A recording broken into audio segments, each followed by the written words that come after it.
Hey everybody, it's Erin Strayer here, and I want to thank you for joining us this afternoon and taking a moment out of your time to come and hang out with us here at the Perspective Shifters. And what this platform is all about and why I do what I do is specifically, one, to hang out with guest experts, bringing situations and solving problems and highlighting them and what they do and why they're important to us. But we're solving problems too, right? And it's specifically to highlight fellow colleagues and women entrepreneurs that are out there. So my name's Erin Strayer. I am the Chief Perspective Shifter, but I am an accelerated business strategist, and I help you get clear, focused program alignment, optimizing and leveraging your outcomes and turning what you do into fantastic outcomes and up in that ROI for you. So we have today with us, I'm going to put her on screen, I think in just a second. We have Robin Bryne with us today, and I'm super excited to have her with us. And I'm going to talk about Robin for just a second while she's right there with us. I've known Robin for probably pushing 3 years, maybe now. Mm-hmm. Yeah. Robin and I were in a group together, a year-long program that we had enlisted in, and we kind of by default were assigned as collaborators inside of this program, and we kind of held each other accountable doing our program and putting that out there in what we had to learn together. But Robin is an extremely talented, very gifted clinical social worker and therapist. She owns her own treatment center in Phoenix, and she's also a certified meditation moderator. She is trained at length with very reputable gurus to train and to be a trainer of meditation, and she incorporates that practice with her clients that she currently treats. One of the cool things about Robin in her treatment center that I find very fascinating is she specializes not only in addictions and depression and the normal things that therapists concentrate on, but she also does this really cool thing with thinking disorders. And she's constantly in front of leaders and helping them collaborate and bring forward other thought processes into how they perform as a leader. So why we have Robin with us today is to talk about that. So I have a couple rules prior to us going live with Robin and letting her talk, because it's all about her today. Is I have a couple rules. And the first one is, hey, if you're here, say hi. Let us know that you're here. Let us know. We can see that people are online, but we don't necessarily know who you are unless you say hi. So put it in the comments that you're here. We'll give you a little shout out. And that's meaning that you got to participate with us, right? So interact with us. Let us know what's going on. If you have questions, put it in the comments. We'll address them. And then the other thing is to make sure that you share this video and get that word out there and what we're gonna talk about today. So if you're here, say hey, and we will roll forward. So Robin, hi. Hello. And hi, how are you? I'm great. And we're talking about today how to incorporate specifically meditation into your leadership role and why that's important. Yes. So of course what? Meditation is one of my most favorite things to talk about. Yeah. Why?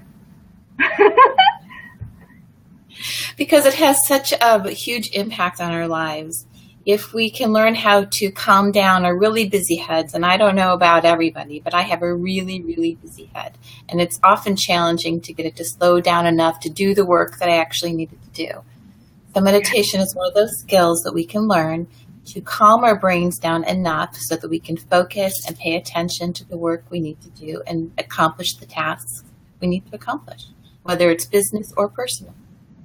Yeah, it's, for me, it's a mandatory in my, it's a non-negotiable. That's one of my favorite words now in my routine of my day. But it wasn't always that way. It was really hard to start this practice. But do you have any little clues on how to recommend if somebody's starting, or this is like a brand new thought process to them? What is meditation? What's it do for us? Why do we want to incorporate it? into our world, just a little background on that, and then we'll dive into the nitty gritty. Sure. I mean, starting any sort of new practice takes time and patience and effort. So the first step in that is to keep your expectations relatively low. It's going to take time to learn this. Anytime you've mastered some task since the day you were born, since learning how to walk or riding a bike, it took repetition and practice. And meditation is not unlike any of those. You have to keep doing them over and over again to get some sense of mastery. And during that process, we'll fall off the wagon, we'll not do so well some days, and we'll do better others. So being kind to ourselves is another one of those important concepts as we learn to navigate this world of quiet, which is really uncomfortable for many of us. Yeah, that's super hard. I think all of us, especially women, we're super hard on ourselves, and we tend to quit or give up. Yes. If we can't master it right off the bat. Well, and the interesting thing about meditation is that we call it a practice, not because it's a skill that we have mastered completely, but that we're continuously practicing and working towards improving our outcomes. So we never completely master, but we always practice, and we practice and practice and practice. And you know as well as I do, anything takes practice. I don't care if you're shooting hoops or if you're swimming the pool or if you're walking around the block and you want to go 2 blocks, you have to build up that endurance, right? Yes. Which is the practice part of it. Do you have so for some of the people, I know there's a couple people on here with us. Let us know you're here. If you're here, say hi in the comments and we'll give you a little shout out. But for me, when I started, this was kind of at the forefront of changing and this total shift that I had made. And somebody had suggested to me, hey, you're no different than an appointment or a client or, the dentist office. Make yourself a priority and put yourself on your schedule, like actually schedule yourself that time and start, see yourself on your schedule, like you're a priority to do it. And for me, that was a huge shift in my head to start that practice. Now it's just a have to. For many of us, we think we have to sit down and be quiet for 20 minutes, and we don't always have 20 minutes. So I would suggest if you're starting this practice to start with 1 minute and then eventually work up to 2. And that 1 minute of meditation is 1 minute more than you had before you started the practice. So everything you do counts. And if one minute is all you can do 1 minute and be, excited that you got 1 minute in. And then you start to develop that habit and that idea of making sure it's on your list of things to do. I follow what's called RPM, which is Rise, P, Meditate, which means I get up, I go to the bathroom, and then I sit down in meditation. And one of the benefits of that is that waking up becomes a little bit gentler so that you're not waking up, the alarm goes off, you run out of bed and start your day. You're actually getting up and sitting in quiet, which is very restful. So it's almost like you wake up to rest, which is a whole lot sweeter way to wake up than to wake up and run. Yeah. I feel that that's huge for me too, and keeping all the static noise, the noise of the house, the noise of the lights, the interaction of your, all your electronics, keep those off for the moment that you go in. And it's funny, in my personal practice, I feel like when I get up and I do that, my day is scheduled, you know what I mean? And it just flows. I feel like I have more time in my day. I don't know how that happens, but it just seems like I have. When I get up and I spend 10 or 15 minutes, if that's what I have, it feels like I have 10 or 15 more minutes or an hour more in my day because I feel like I've set it up properly. And when you wake up in the morning, you're in about the most calm state you're going to be in all day long. Your cortisol levels are, right where they need to be. Your testosterone levels are good. Your, breathing is soft and natural. And if you could envision that your tank is filled, because sleep is the number one cure for stress. So you've gotten your sleep, you're waking up, you're in a good place. And now you add this extra little boost. It's like topping off your tank, putting in a little extra additive that makes your day run more efficiently and better. So you've started your day at your best and then a little bit of an extra boost. It's like it's like the topping, right? The frosting. And then you use into your day and you're ready for it because you've centered yourself, you're relaxed, your mind is calm, your body is relaxed, and it's a great place to start. And then you can run, but start with resting. Yeah. So, I was really excited to have you on to talk about how meditation, because we're all leaders, every single one of us that are out there. If we're a female entrepreneur, we're a boss. We lead. We are in and out of people's lives. We mentor people. We're go-to people in resources.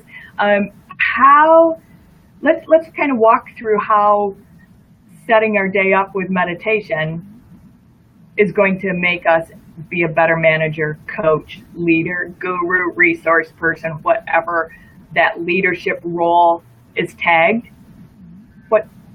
Let's talk about that. So one of the benefits of meditation helps you become more empathetic, to understand the needs of not only your employees, if you're managing employees, but also of the clients that you're serving. So that increased empathy helps you fine tune, dial in to better understand what the needs of your organization, your employees, and yourself are, so that you can make decisions based on that perspective first. Does that kind of make sense? Yeah, that's huge, and I think, to drive that fact in a little bit harder, when we tap into ourselves, we're a little bit more able to tap into others. Am I right? Yes, absolutely. Knowing where you're starting from, knowing what influences are contributing to the way that you think and how you respond to people makes a big difference in the choices that you make. So starting with increased empathy is a great place to start, and then that helps you strategize. If you're more tuned into what your needs are, to what your clients, what your business needs are, you can make decisions based from that perspective that are in alignment with the goals of your organization or your client, and make the changes.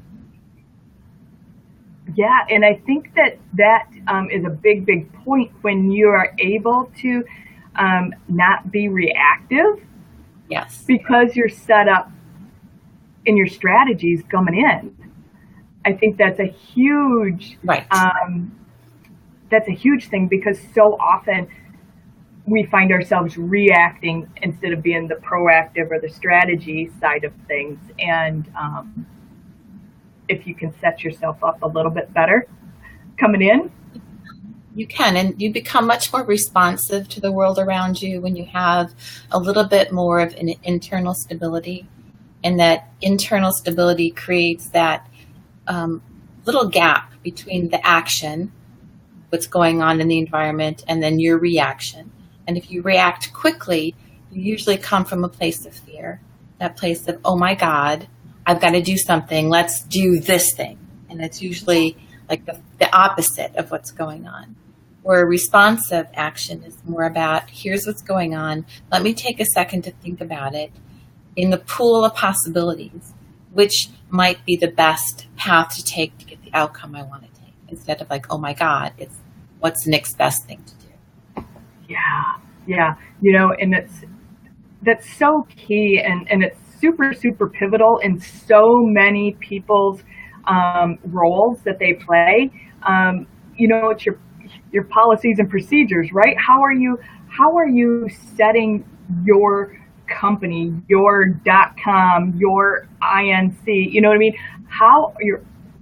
Whatever you do, how are you strategizing to handle those problems? And this is a huge tool. I mean, this is a really big tool, and it's easy.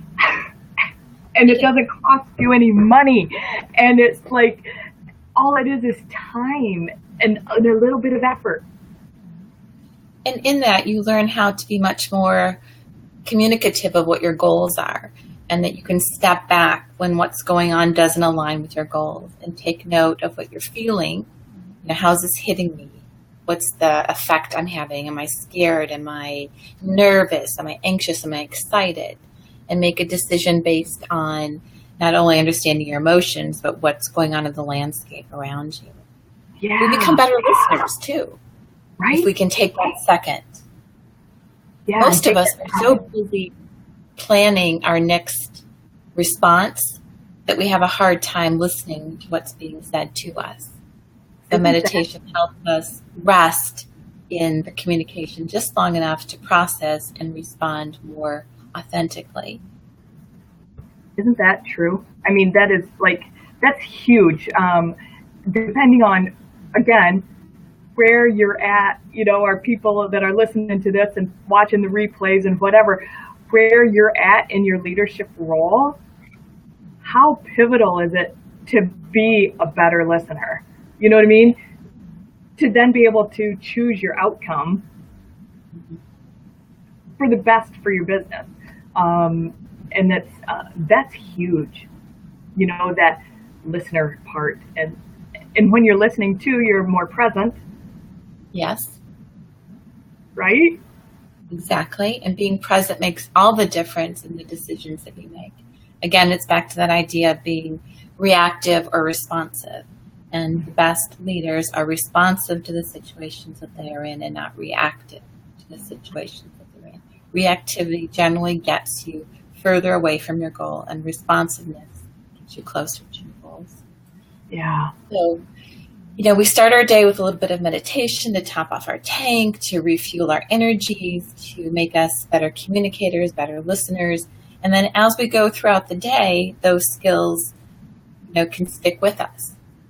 And then at the end of the day, too, a lot of leaders and business people and, moms in general are exhausted. And we have that, end of the day time, that like 4 to 6, which we tend to call happy hour.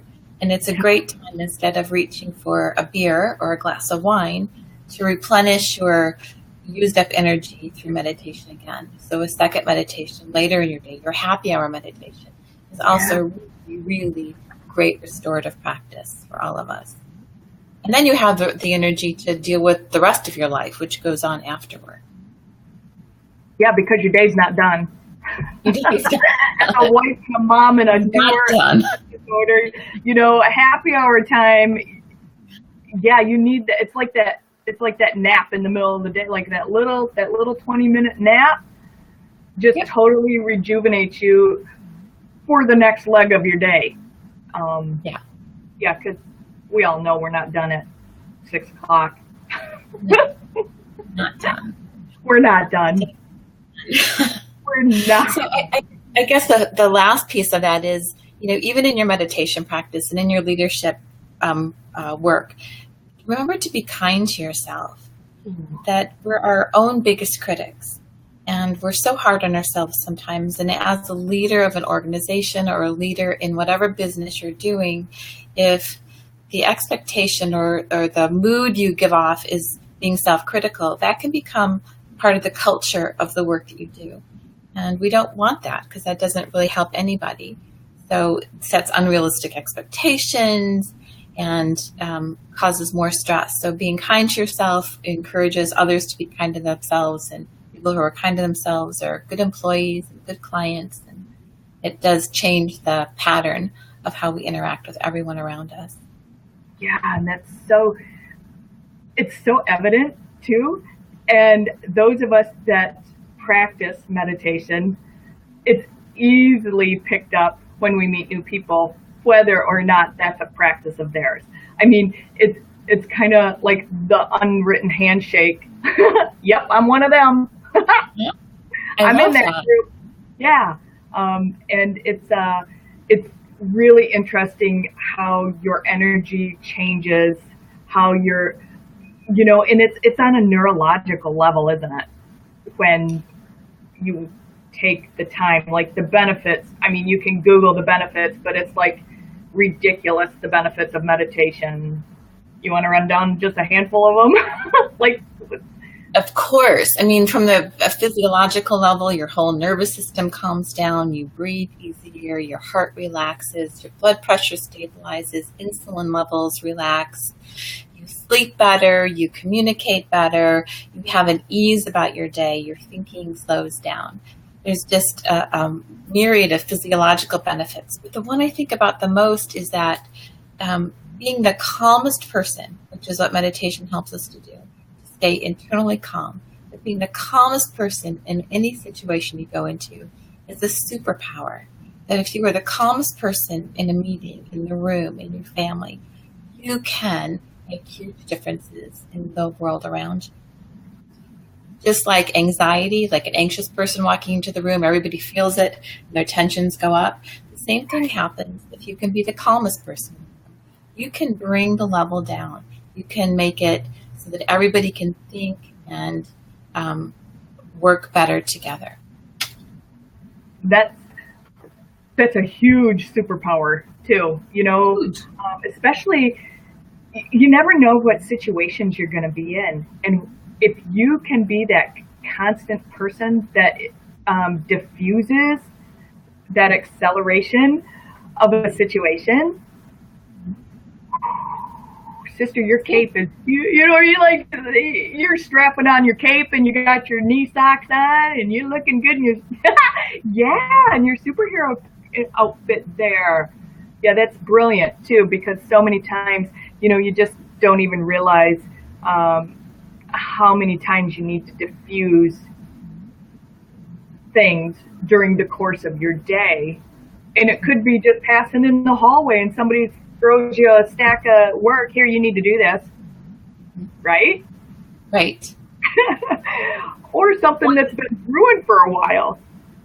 One of the interesting studies they've done is that they have found that in organizations that have tasks to do, like people getting together to hash out some contracts or make some decisions at a board meeting or work together in some way, that the organizations that meditate together first sync up in a way that is not seen without meditation.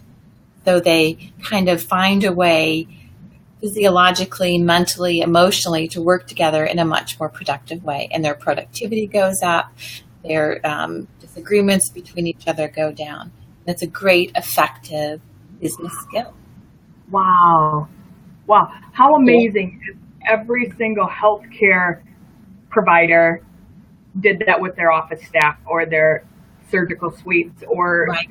Or nurses or every single office environment out there, every corporation, had a mandatory, hey, you clock in at 8 o'clock and from 8 to 8:15, we're in the meditation room and everybody's mandatory to be there. You don't clock in or turn your computer on until 8:15, and that's what we expect. Right. This is part of what increases productivity. This is how we're going to work better together. And there are organizations that are doing it. Oprah will tell you on her TV shows that her company meditates, and there's meditation rooms there, and there's meditation rooms at Google and Aetna Insurance, and lots of other big corporations are doing it. Congress even has some meditation groups that meet before session. How beautiful is that? It is. And schools are doing it to help kids. And it just has sports teams. Kobe Bryant is a meditator. Phil Jackson, the coach, is a meditator. It's popping up everywhere. It's not just something that these, yogis with beards and long flowing robes are doing. It's modern and it's working because we have the evidence that supports it. Yeah, that's beautiful. And the more, I know I just recently read an article about detention being replaced in certain schools with meditation and how that is all playing out, and they're tracking those kids and their performance levels and their grade scores and all kinds of things because they're implementing that instead of detention. Yeah, right. And it's beautiful, and I think their day should start out that way. Do meditation instead of recess for the kids. I don't know, but recess and meditation. They probably need them both. Half and half. I know. Robin's website has some really cool free downloads of meditations. She's at r3meditation.com. She is also a recorded meditation. She has recorded meditations on Insight Timer, which is an app that you can download on your phone. And if you Google either Robin Byrne or R3 Meditation, her meditations will come up, which is really cool. And I know we talked about, do you want to do our little breath before we go? Do you want to do that and teach us how to do that? Yes. So meditation can take on many different forms, and it can be the silent, quiet meditation that we do for 20 minutes in the morning or 5 minutes. It can also be just a little tiny break that we take in our day. And that one of my favorite ones to teach to business leaders is what's called a victory breath. And it takes only about a minute, and you can work up to a minute. Maybe you only want to do 30 seconds. And it's really just a breath. And in this breath work, you take your straight up, right from your shoulder, your palm facing forward. And we breathe in strongly and deeply. And on the inhale, which is a deep inhale, we hold for just a second at the top, and then we exhale very deeply. So it looks something like this.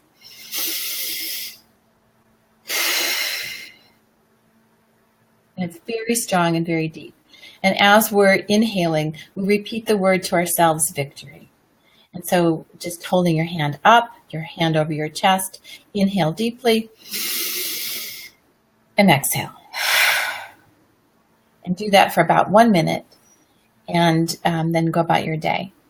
So you want to do it with me for just a minute here? And I'll just time us maybe for 1 or 2 breaths. So just breathe. Pause and exhale. Breathe in. Pause and exhale. And 1 more. Breathe in. Pause.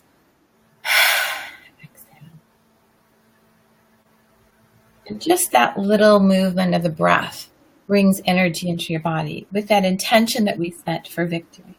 And victory is a successful word. It speaks to accomplishment and all that we can do in our day to get where we want to go. So just notice after you finish your breathing if there's been any change. Is your body calmer? Is your mind slower? How does it feel? Are you more energized or more relaxed? Just notice. And then go about your day. It's such a beautiful feeling. Like I don't want to talk. I want to just feel it. I just want to feel it. It completely it raises your vibe, but it lowers like your anxiousness or Yes. For me it's I call it like a high strungness, and I get super excited. My energy level, not my energy level, my personality is different than yours, and I feel like I'm a little rabbit sometimes, like just bouncing all over. So for me, that's super centering, super grounding, super coming present. Mm-hmm. And I love that it's the victory. I love that it's... Anytime you can do a long, slow, deep breath, it tells your body that everything is okay. And it's that same kind of breath that we have as we're falling asleep. So if you want to trick your body into relaxing, do that kind of breath. And your body goes, oh, I know this. This means everything's okay. And we calm down immediately. I love it. I love it. Thank you. I love it. Gosh, you guys, if you're watching the replay of this, we would love your feedback on this victory breath. Again, if you want to find Robin and all her fantasticness, she's at r3meditation.com. She's also at Insight Timer, which is an app that you can download on your phone. I'll put that in here. NISIGHTTIMER. Insight Timer. Is that .com, do you think? I don't remember. No, it's an app, so it's just Insight Timer. I have it on my phone also, but she's on there. You can search her name and or her R3 meditation to find her recorded meditations. And I want to thank you so much for being with us today, talking about how to incorporate meditation into our leadership roles and how to make us better people, because that's what we're here about. So thank you. Thank you for your time. Thank you for rearranging your schedule to be with us for our time. And blessed day to you. Thank you so much. Bye-bye. Bye, everybody.